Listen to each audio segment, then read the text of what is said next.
So it's Friday about 10 o'clock. I have a little rant about Mike Bloomberg's comments.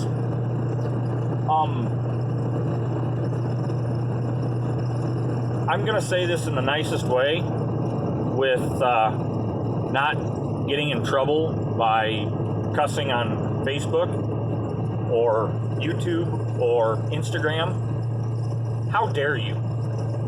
How dare you dismiss us as a simple farmer? Anybody can learn how to be a farmer. Really? Because the last I checked, you weren't a farmer. How do you know what kind of hours we spend? The stress that we go through, the ups, the downs, the selling techniques. Do you know anything about that? Did you know that it's better to sell on Wednesday for corn and soybeans than it is on Monday and Tuesday? Did you know that? Or did you read that somewhere on the internet? Did you experience it by watching the markets for years? Not just having it happen overnight. You can't force feed that information. It's learned. You learn it over the years and experience. You know, is no-till the way to go, or is full-on tillage the way to go? Do you know? You know, should we put it to hay? You know, we've got a cattle farm right there. Should we put it all to hay? Is it pasture like that Shetland pony out there? Is that the advantage? Should we do that in all of it? Or should we say, hey, we better, put it all to corn so that way we can have cattle feed? Or soybeans so we can have soybean meal? How do you know that is perfect? Where the harmony is, where the balance is? Do you do corn on corn and expect the same result by not putting on the correct amount or doing your research on the farm previous to, oh, hey, look, there's a big old water hole right there. Maybe we shouldn't put that to corn. Maybe we should put it to a waterway.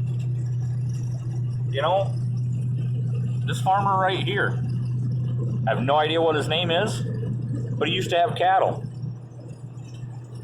Same with this one. Why did they get out? Because they're trying to manage something better by doing it one piece at a time instead of just a rash amount. I'm sorry, I'm not the bad person when I say this, but Mike Bloomberg, you do not know what it is to be a farmer. You don't know how the passion that comes from generations. Our farm was established in 1854. It's over 150 years still in the Albert name. It has never been passed out of the family. It has never been out on a bankruptcy, anything. You hear of all these farmers going filing bankruptcy, and then in 3 years they're farming again. They have a passion. I get that. We have our personal farm. We have never went bankrupt.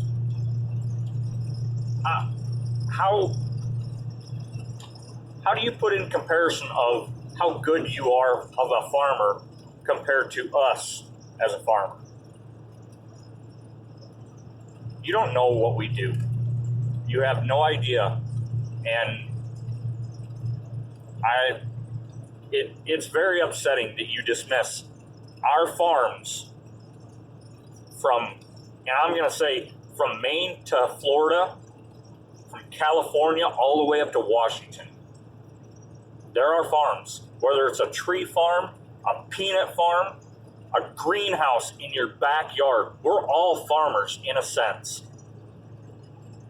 How dare you dismiss us as simple?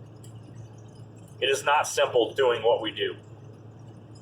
The hours, I work 40 hours at an engineering center in Waterloo, Iowa, to help support my farm that barely makes enough money to support itself. Is it financially right?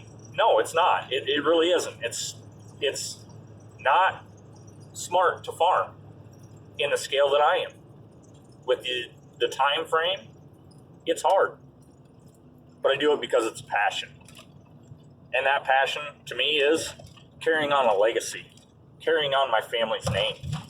Not at a billion-dollar business that you're going to sell and then not pass down. That's not us. We pass it on from family to family.